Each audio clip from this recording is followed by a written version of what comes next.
topic of discussion is abdominal plane. Under this topic, abdominal plane, we will be discussing two things. One is the quadrant of abdomen and another is the 9 regions in abdomen. So we'll begin with quadrant of abdomen. The word quadrant here simply means what? The word quadrant means 4.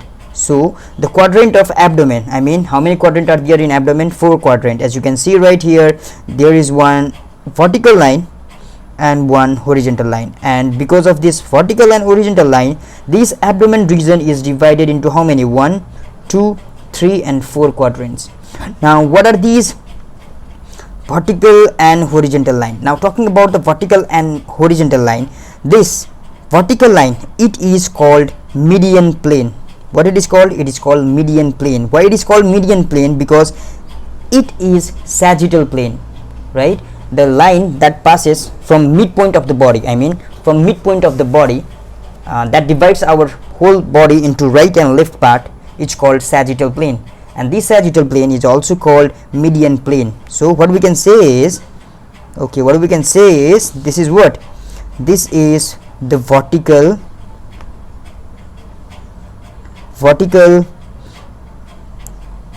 median plane or sagittal plane, right? Okay, now from where it starts, I mean we talked about this, right? We talked that this is the mid plane, I mean median plane. Now from where it starts? It starts right from the xiphoid process. From here, I mean xiphoid process is present somewhere here at the end of sternum here. It starts from what? It starts from xiphoid process right here, and it goes to what? Pubic symphysis. What is here? Pubic symphysis. So it extends from what? It extends from xiphoid process right here up, and it goes along and reaches what? Pubic symphysis. So this is how it goes, right? Okay, now this is what? This is the median plane, right? We already talked that it starts from here, xiphoid process, and it goes to pubic symphysis. Now let us talk about this horizontal plane, right? What is this horizontal plane called? This horizontal plane is called transumbilical plane. What it is called? It is called transumbilical plane. Now why it is called transumbilical plane? Because here at this point there is the presence of what? There is the presence of umbilical, right? Umbilical. So now it is easy, right? Now where this transumbilical plane passes through, this transumbilical plane passes through umbilical region, umbilical, right? In umbilical, it just passes umbilical. Now okay, now talking about its I mean posteriorly, talking about this position posteriorly, we'll find that this lies between L3 and L4. What I said is, this lies between what? This lies between L3 and L4, and it is the position of what? It is the position of umbilical also. So what is the position of umbilical posteriorly? The position of umbilical posteriorly is between L3 and L4 vertebrae, right? Okay, now what is important right here? Okay, and another thing that is important here is we need to know what are the different, okay, now because of this vertical and horizontal line, this region, I mean this quadrant, it is called what? Right upper quadrant, right? And this is the left upper quadrant, and below we have got right lower quadrant and left lower quadrant.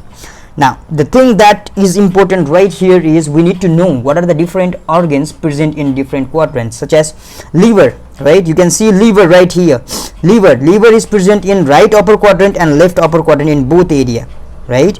Okay, now this is the important point, right? Okay, now stomach, as you can see, stomach, right? Stomach, some part of stomach is present in right upper quadrant and some part, maximum part, is present in what? Left upper quadrant. Similarly, gallbladder, you can see right here, green structure below liver, it is present in what? It is present in right upper quadrant. Similarly, duodenum, you can see right here, duodenum, it is present in what? Right upper quadrant.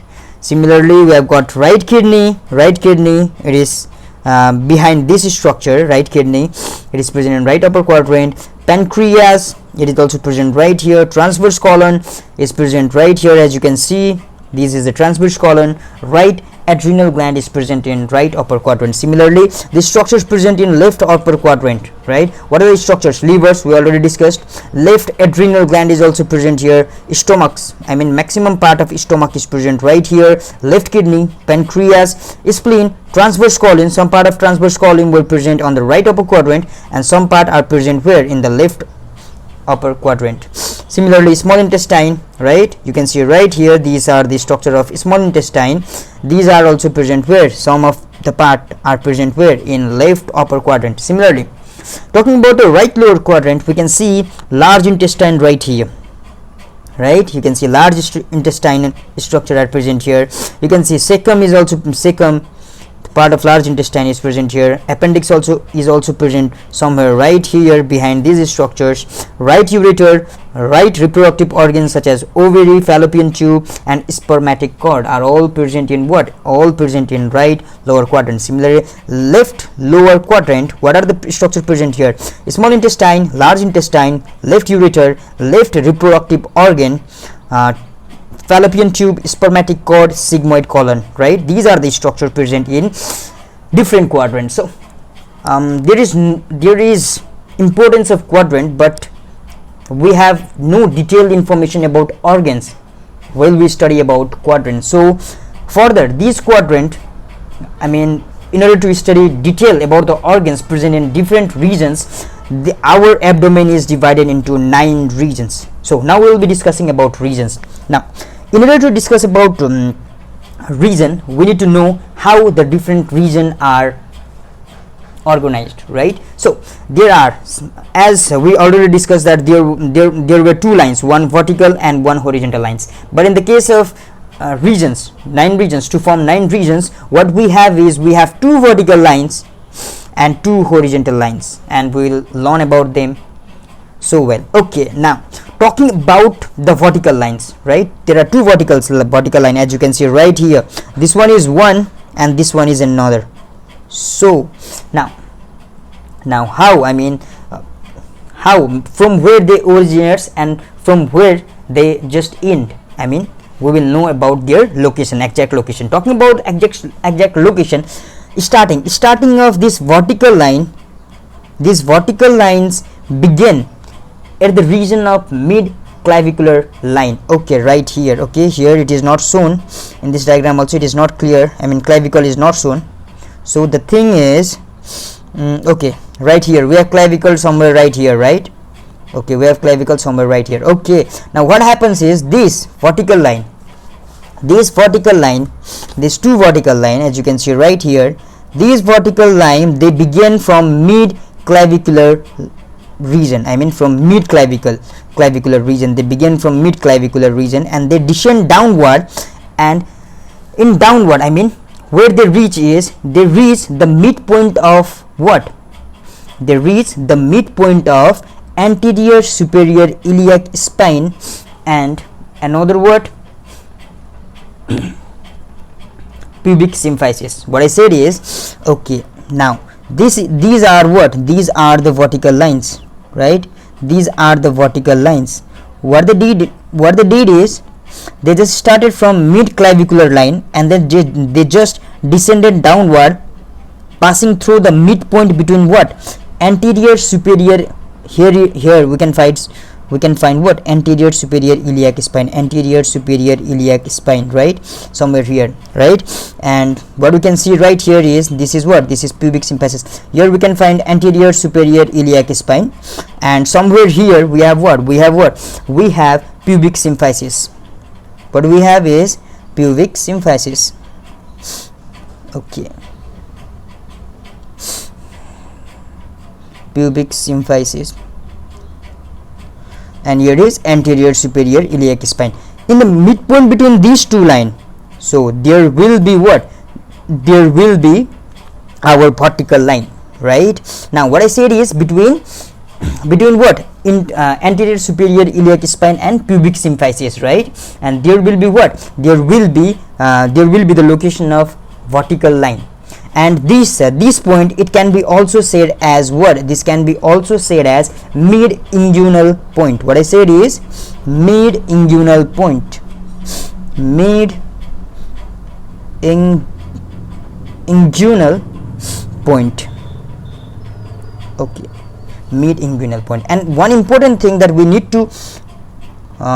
to be concerned right here is this mid inguinal point is not equal to what? This is not equal to inguinal ligaments midpoint. What I said is this is not equal to the midpoint of inguinal ligament. Inguinal ligament, midpoint of inguinal ligament. It is not equal to midpoint of inguinal ligament because the origin of inguinal ligament is from anterior superior iliac spine to what? To pubic tubercle. Right, what I said is the origin of inguinal ligament is from anterior superior iliac spine to what? To what? Ischial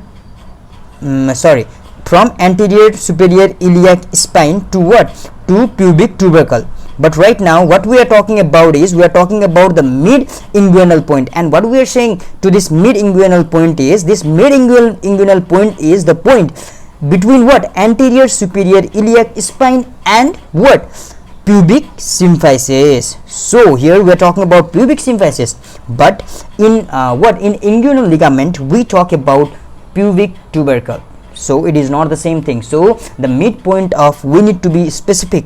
We need to tell that the vertical line passes through what? Vertical line passes through the mid inguinal point, right? Mid inguinal point, not and we should not say it passes through the midpoint of inguinal ligament, because there are two different things. One talks about pubic symphysis, another talk about pubic tubercle. So that is the important thing that we need to be concerned about. So we talked about the vertical line, right? Vertical line. Okay, now let us revise. It starts from what?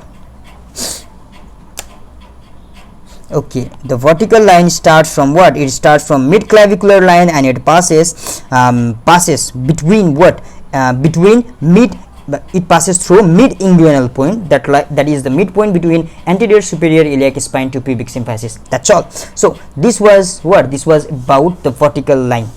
Okay, now what about, okay, similarly these are the two lateral vertical lines. Same goes for this one also. So now we'll be talking about what? We'll be talking about the two transverse line, one and this and another. We'll be talking about two transverse line. Now let us talk about the first transverse line right here, upper one. Talking about the first or the upper transverse line, this line is called transpyloric plane. What it is called is, this is called transpyloric plane. Okay, transpyloric plane. And while studying about its location posteriorly, it lies to what? Lumbar first vertebra. So L1, its position posteriorly is L1. So transpyloric plane, why its name is transpyloric? Because it passes through what? It passes through what? Pylorus, right? Pylorus of stomach, right? Stomachs, as you can see right here, we have got stomach right here. What it does is it passes through pylorus region of stomach, so its name is transpyloric plane. So now another important thing right here is, okay, right here is this transpyloric plane, right? It passes through the tip of 9th costal cartilage. As you can see right here, this last one is 10th costal cartilage, but above it we have got what? 9th costal cartilage, and from this 9th costal cartilage, what is happening? There is the passage of transpyloric plane.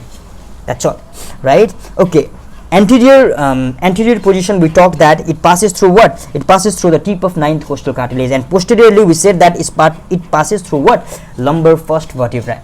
That's all, right? And another important point we should know is this transpyloric plane lies between exactly in the midpoint of what? In the midpoint of suprasternal notch and pubic symphysis. So what is here? Here it is pubic symphysis, and suprasternal notch it is somewhere right here. So this transpyloric line is the midpoint between what? These two structures, right? these two structures. So that is also one important point. And another important thing that we need to know here is, right here you can see this is what gyphoid process. So when we place the palm, the palm in gyphoid process, then we will find transpyloric plane at one palm distance from gyphoid process. Okay, right, somewhere here we have got what gyphoid process, and if we place our palm right here, right, in gyphoid process, then the lower border of our palm, it indicates the position of transpyloric plane, and the hand should be of the same portion whose transpyloric plane is to be determined. I can't measure my transpyloric plane with the help of any other's palm. So in order to measure my transpyloric plane, I should be using my one palm. I should be placing my palm in gyphoid process, and I will find what? I will find transpyloric plane on the lower border of my hand, and that is one important point. So here, the distance between this gyphoid process, and transpyloric plane is what? One palm distance. So this is another important thing. So okay, transpyloric plane. Okay, we will be talking in detail about transpyloric plane afterwards. Right now let's move toward another horizontal line, and this horizontal line is intertubercular plane. Now why its name is intertubercular plane? Okay, it can be also, this intertubercular plane also can be called as transtubercular plane. What I said is transtubercular plane. So now, why it has got its name transtubercular plane? It has got its name transtubercular plane because it passes through the tubercle of, right here, this is what? This is our transtubercular plane. Now why is this transtubercular plane? It is transtubercular plane because it passes through what? Tubercle of iliac crest. As you can see right here, this is our hip bone, right? Okay, this is our hip bone. Now this is our what? Iliac crest, right? And of this iliac crest, there is tubercle of iliac crest, and what it does is, this line, what it does is, it passes through the tubercle of iliac crest. So since it passes through the tubercle, it is called what? Transtubercular plane. That's all. So and this is what? This is the anterior position of what? Anterior position of our transtubercular plane. So what is the anterior position? It passes through the what? It passes through tubercle of iliac crest. That is the anterior relation or anterior position of it. And talking about the posterior relation, it passes through what? Lumbar 5 vertebra. It was passing through what? Lumbar 1. Transpyloric was passing through lumbar 1, and this is passing through lumbar 5. So that's all. So and another important thing that we need to know is,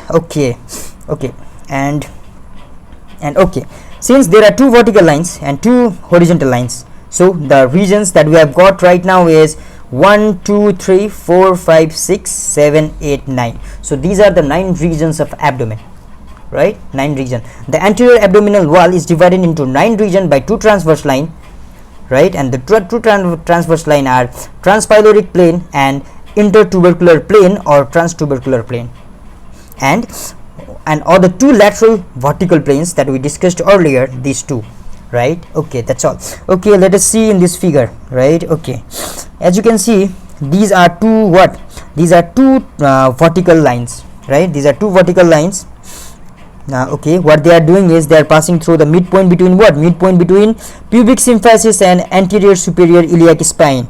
So this is the midpoint, they are passing through it, right? Okay, and this is also called what? Mid-inguinal line, right? Mid-inguinal point.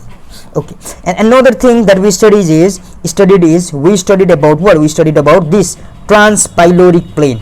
This is what? This is transpyloric plane, and what it was doing anteriorly, it was passing through what? It was passing through 9th. Okay, it was passing through this, it should have shown this one, right? It is passing through what? 9th costal cartilage, right? Costal cartilage tip, and posteriorly it was passing through what? It was passing through L1 lumbar vertebrae. Similarly, what we have is, we have this line, and what is this line? This is intertubercular plane, or what we can say? We can say transtubercular plane. Anteriorly it was passing through tubercle of iliac crest, and posteriorly it was passing through L5 lumbar vertebrae.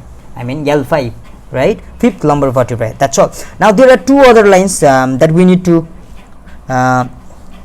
know, and one is subcostal plane. Subcostal plane is similar to pyloric plane, but the thing is it passes through 10th costal cartilage. Right in this figure it is not shown clearly, but this passes through what? This passes through the subcostal plane is the horizontal line that passes through 10th costal cartilage. And what about transpyloric line? It passes through what? 9th costal cartilage, and this through 10th costal cartilage. Okay, now since we have said that there are 9 regions, now what are the name of these nine regions? Now talking about the name of 9 region, so this one, okay, this one, right? Okay, let us talk about the central one. Here we will find umbilical. So this region is called umbilical region.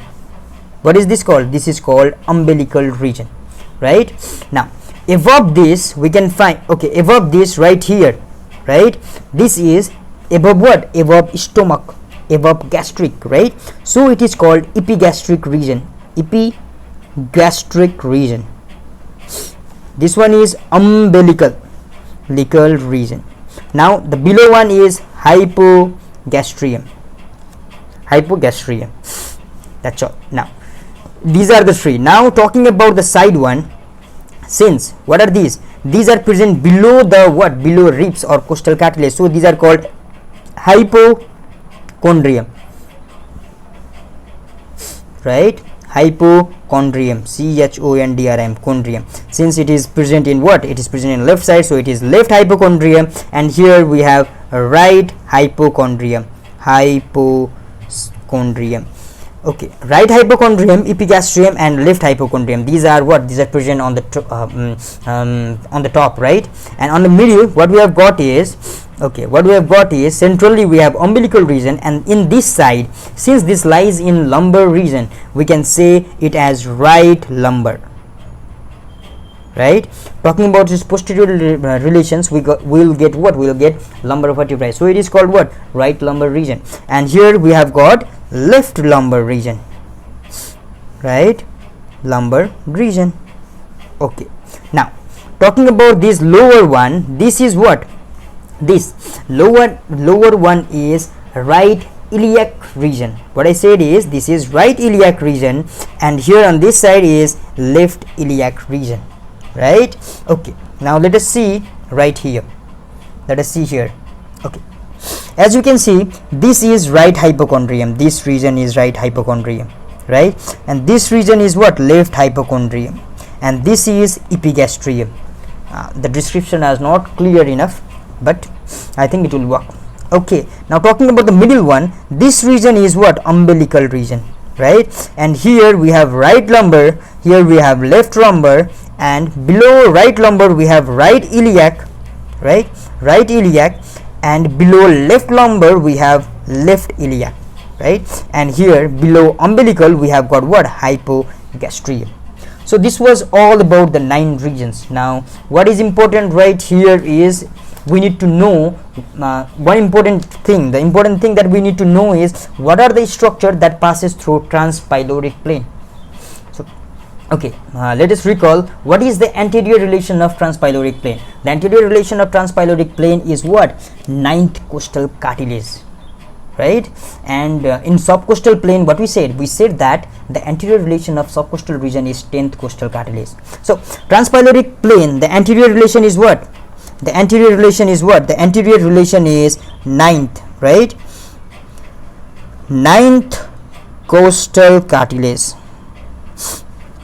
And what is its what about its posterior relation? The posterior relation is L1, lumbar first vertebrae, right? Now what are the structure passing through transpyloric plane? So the first easy one, how it got its name? It got its name because it passes through what? Pylorus of stomach. The first point, that's all. Okay, now simply okay, through the name we'll memorize some of the structure that passes through transpyloric plane. So through the name, what is the name? Trans, T-R-A-N-S, trans pylorus. Okay, transpylorus, right? Transpylorus. From T we will get what? Termination of spinal cord. So spinal cord terminates at the level of transpyloric plane, or we can say at the level of L1, or we can say at the anterior level of C9. Sorry, yes, C9. We can say costal cartilage, 9th costal cartilage. That's all. So what is the termination point of spinal cord? It will be called conus medullaris. That's all. Now talking about another thing, that it lies at the rib number 9. From R we got rib number 9. And talking about the artery that we will find at the that it will pass through this region is superior mesenteric artery. Superior mesenteric artery. And similarly, now talking about the nerve, spinal cord's termination takes place here. So we will say termination of spinal cord simply. And from S we got splenic flexure, right? We got what? Splenic flexure, hilum of spleen, right? Hilum of what? Spleen, splenic flexure, hilum of spleen, and second part of duodenum, and sphincter of Oddi, right? These are the structure. Now talking about P, from P we got pylorus. That's so popular, we already discussed it, right? Pylorus of stomach, right? And another P we got is the origin of portal vein, and another P we got is the neck of pancreas. So these are what? These are the structure that passes through what? That passes through transpyloric plane. Now let us see again about the different regions. As you can see, this is what? Right hypochondria. Hypochondrium. Okay, what are the structure present right here? Liver, gallbladder, right kidney, small intestine, right? We discussed in quadrant, we visualized in quadrant some of its images. So let us say liver, gallbladder, liver was there, gallbladder green structure was there, right kidney was there, and small intestine was there. In epigastric region, stomach was there, a little structure of a little bit part of stomach was there in right in epigastric region. Liver was there, maximum part of liver was there, pancreas was there, duodenum was there, spleen and adrenal gland. In left hypochondrium, if you remember, spleen, right? Spleen, colon of large intestine, left kidney and pancreas. Similarly, right lumbar, in right lumbar region, what we have is gallbladder, liver, right colon. Similarly, in umbilical region, umbilicus, and it is already there through the name, part of small intestine and duodenum. That's all. Left lumbar, descending colon of large intestine and left kidney. That's all. Right iliac, appendix, right? Appendix and cecum. And there is often a clinical question that says that there is pain in right iliac region. So that suggests that the person is suffering from what? Appendicitis. That's all. So this is what? Right iliac region consists of appendix and cecum. So, and talking about hypogastric region, we got urinary bladder, sigmoid colon, female reproductive organs. Left iliac region, we got descending colon, sigmoid colon. So these are the structure that are present in different regions, right? As you can see right here, okay, these are the vertical lines. This is transpyloric line, this is transtubercular line, right, plane or line, and we can see this is right hypochondrium, left hypochondrium, epigastric region, right lumbar, right? This is what? This is our umbilical. This is umbilical region. This is left lumbar region. This is right inguinal or right iliac. It is the same thing. Left inguinal or left iliac, and this is hypogastrium. So this is all about what? This is all about the abdominal planes. We talked about quadrants, right? 4 quadrants. We talked about 9 regions. We talked how 9 regions are formed. So this is all about the abdominal planes, and after this topic we will be heading toward what? We will be heading toward abdominal wall layers. So that's all for today. Thank you.